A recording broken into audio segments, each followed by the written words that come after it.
The History of Tom Jones, a Foundling. Book 15, in which the history advances about 2 days. By Henry Fielding, narrated by Sam Cousy. Chapter 1, too short to need a preface. There are a set of religious or rather moral writers who teach that virtue is the certain road to happiness and vice to misery in this world. A very wholesome and comfortable doctrine, and to which we have but one objection, namely that it is not true.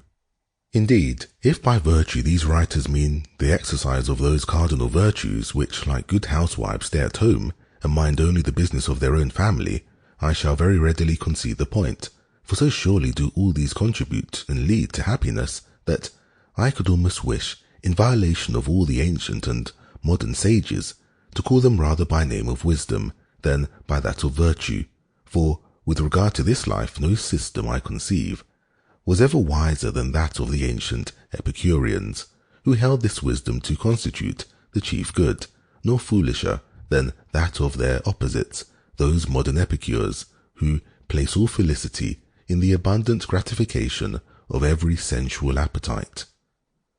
But if by virtue is meant, as I almost think it is ought, a certain relative quality, which is always busying itself without doors, and seems as much interested in pursuing the good of others as its own, I cannot so easily agree that this is the surest way to human happiness, because I am afraid we must then include poverty and contempt, with all the mischiefs which backbiting, envy, and ingratitude can bring on mankind, in our idea of happiness. Nay, sometimes perhaps we shall be obliged to wait upon the said happiness to a jail, since many by the above virtue have brought themselves thither.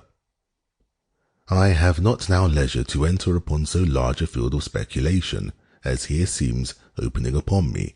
My design was to wipe off a doctrine that lay in my way, since while Mr. Jones was acting the most virtuous part imaginable in labouring to preserve his fellow creatures from destruction, the devil, or some other evil spirit, one perhaps clothed in human flesh, was hard at work to make him completely miserable in the ruin of Sophia.